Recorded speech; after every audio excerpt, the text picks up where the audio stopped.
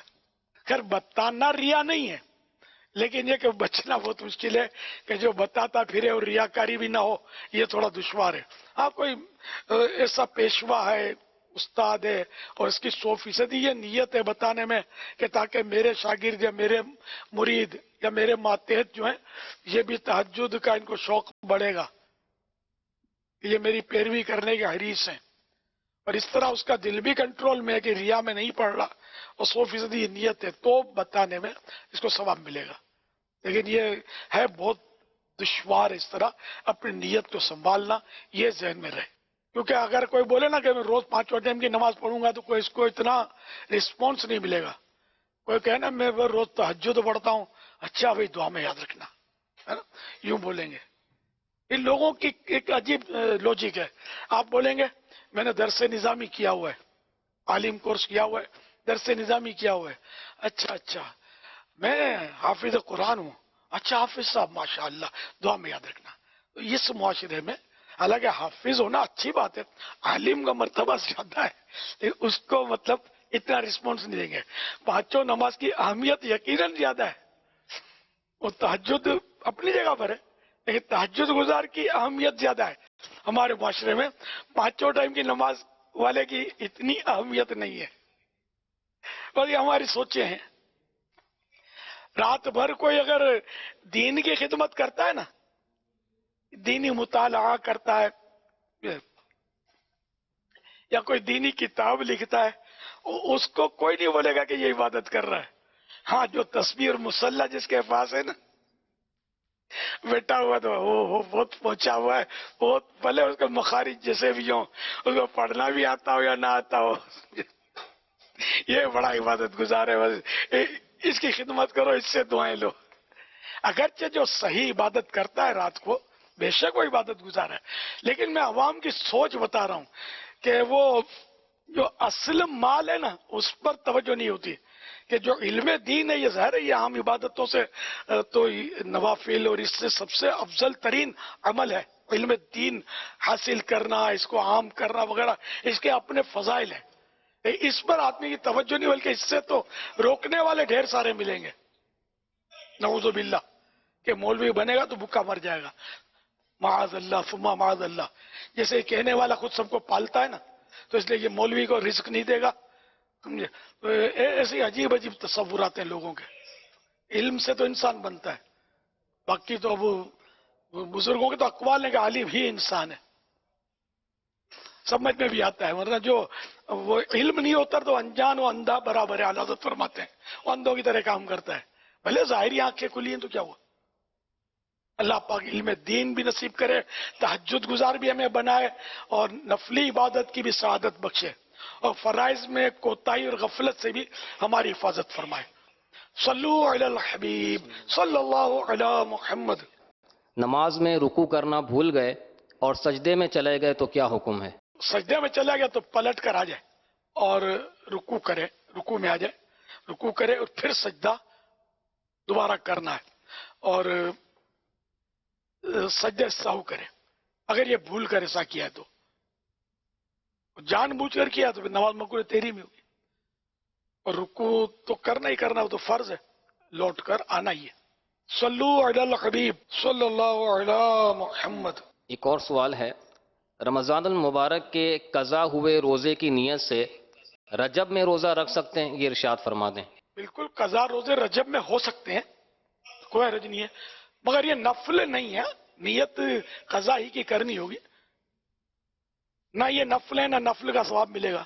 صلو علی الحبیب صلی اللہ علی محمد. میرا امیر اہل سنت سے سوال یہ ہے کہ اسلامی بہنیں گلفز یعنی دستانے پہن کر نماز ادا کر سکتی ہیں یا نہیں؟ بالکل پڑھ سکتی ہیں، کوئی حرج نہیں ہے. صلو علی الحبیب صلی اللہ علی محمد. امیر علیہ سنت کی خدمت میں عرض یہ ہے کہ ابھی کچھ دیر قبل آپ نے ارشاد فرمایا کہ تمام نوافل میں تہجد افضل نفل ہے. میرا سوال یہ ہے کہ تہجد کی نماز سنت ہے یا نفل ہے؟ کیونکہ اکثر و بیشتر عوام میں مشہور یہ ہے کہ تہجد کی نماز سنت ہے.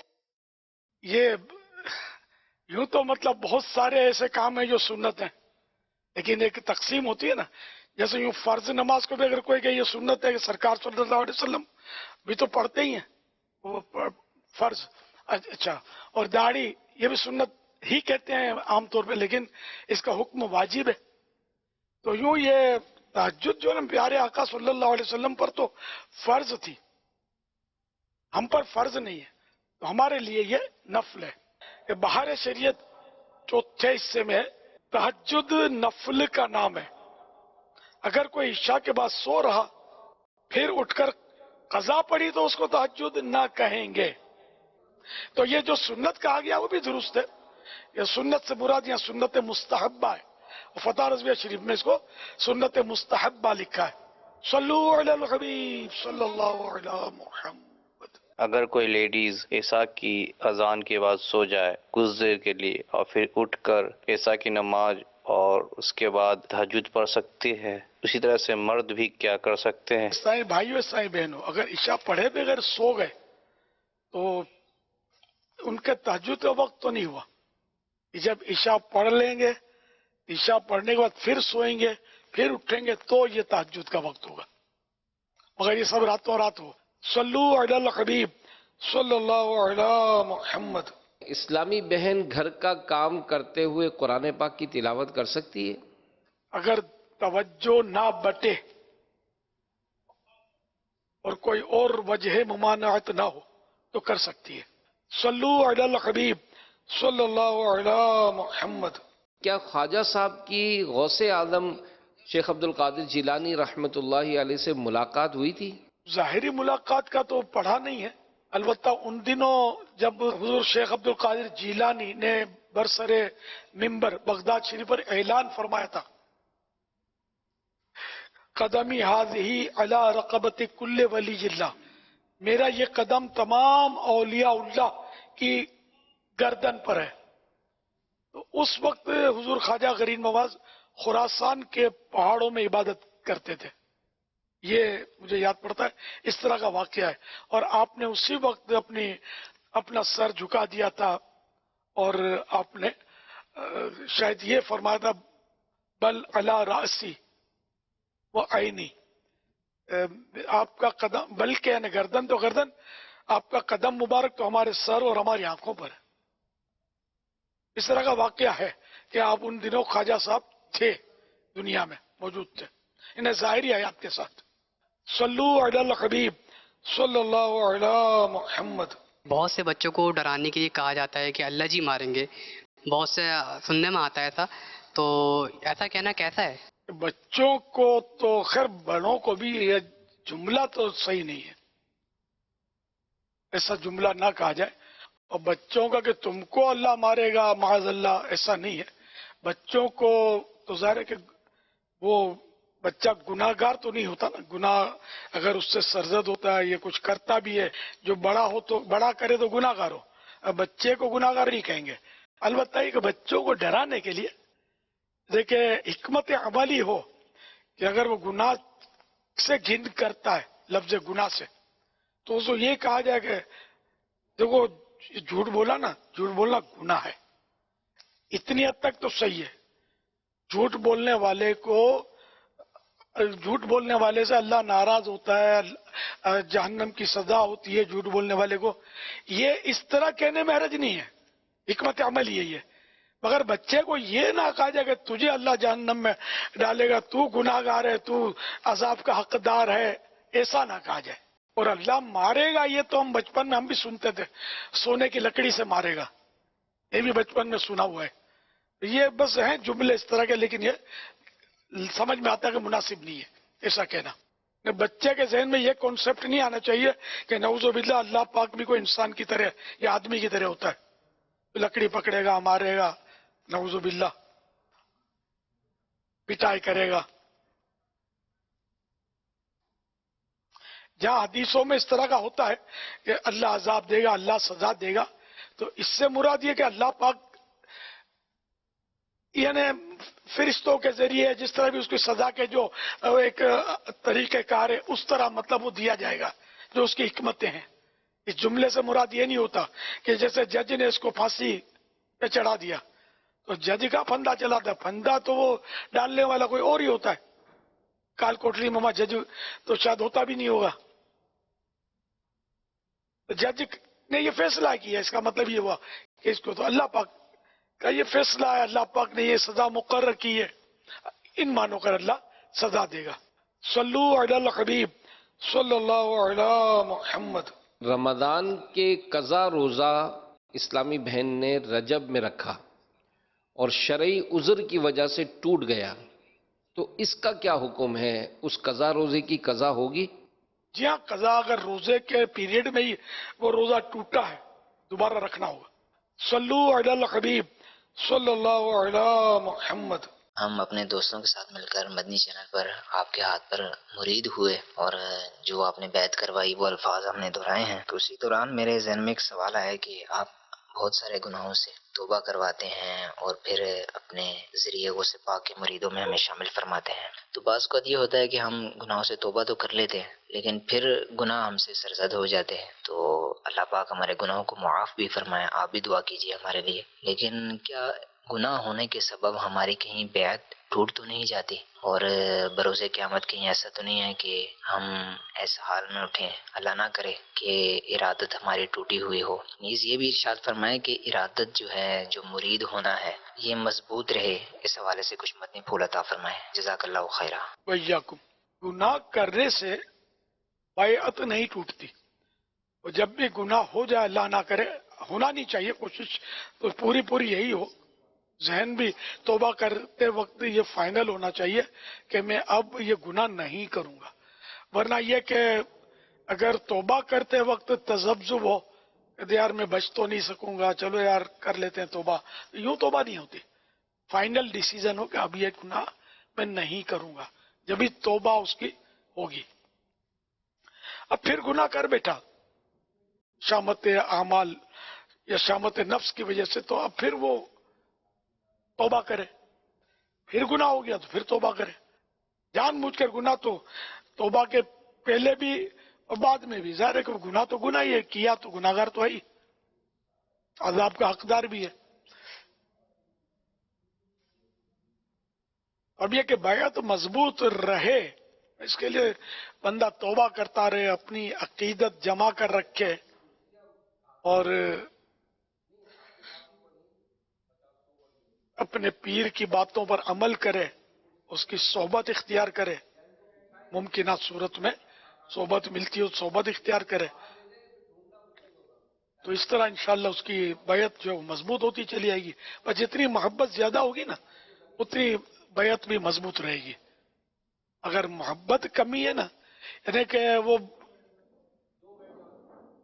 محبت ایسی ہونی چاہیے جیسے کہ میرے مرشد غوث پاک ایک مقام سے گزر رہے تھے، ایک آدمی نے دیکھا، ایک شخص نے، تو اس نے اپنا منہ چھپا لیا. تو غوث پاک نے اس کو بلایا، کیا مسئلہ ہے؟ تو انہیں منہ چھپا دیا. انہوں نے عرض کیا کہ حضور جب آپ کے چہرے مبارک پر میری نظر پڑی نا، آپ کے چہرے کی آب و تاب دیکھ کر میرے ذہن میں یہ بات آئی کہ ہو نہ ہو کہ آپ میرے پیر صاحب سے بڑے رتبے پر فائز ہیں، بڑے مرتبے پر ہیں. تو میں نے اس لیے آپ کو پھر دیکھنا گوارا نہیں کیا، بچا کہ کہیں ایسا نہ ہو کہ میرے پیر کی عقیدت میرے دل سے کم ہو جائے. وہ اس پاک کو اس کی طریقت کی سوچ پر بڑا پیار آیا، تو آپ نے اس کو ولایت سے نواز دیا، اس کے پیر صاحب کے درجے بڑھا دیے. غوث پاک تو مطلب یہ نہیں کہ وہ غوث پاک ہے نا، بہت اختیارات اللہ پاک نے اپنے کرم سے ان کو عنایت فرمائے. تو اب ہم لوگ تو کیا گھاٹ گھاٹ کا پانی پیتے ہیں نا، تو اس لیے وہ یکدر گیر اور محکم گیر، اعلیٰ حضرت نے فرمایا یکدر گیر محکم گیر. ایک دروازہ پکڑ، مضبوطی کے ساتھ پکڑ. صحیح طریقت یہ ہے. تو پھر یہ کہ مضبوطی رہے گی انشاءاللہ. جیسے کہ اعلیٰ حضرت رحمۃ اللہ علیہ کے ملفوظہ شریف میں کہ ایک شخص ڈوب رہا تھا. حضرت خضر علیہ السلام ظاہر ہوئے اور فرمایا دے ہاتھ میں تجھے نکال لوں. تو وہ کہنے لگا کہ عرض کرنے لگا کہ حضور یہ ہاتھ میں نے حضرت یحییٰ منیری رحمت اللہ علیہ کے ہاتھ میں دیا ہوا ہے, میں کسی اور کے ہاتھ میں نہیں دے سکتا, معذرت چاہتا ہوں. پھر ان کے پیر و مرشد بھی کامل تھے یحییٰ منیری, وہ ظاہر ہوئے اور اپنے مرید کو بچا لیا. یہ ملفوظات اعلیٰ حضرت میں یہ قصہ ہے. تو اب یہ کہ عقیدت والوں کے یہ انداز ہیں, ڈوبتے ڈوبتے وہ بولتے ڈوبتے ہوئے تنکے کا سہارا ہے. تو حضرت خضر علیہ السلام جیسا سہارا ملے, لیکن یہ ڈوبتے ڈوبتے اس مرید کی عقل طریقت سلامت تھی, اس کا امتحان تھا, وہ پاس ہو گیا. ہماری کیا حالت ہے؟ ہم لوگ تو ویسے ہی بس چل رہے ہیں, اس پروموشن پہ چل رہے ہیں. اللہ پاک ہماری لاج رکھ لے. بس صلو علی الحبیب صلی اللہ علی محمد.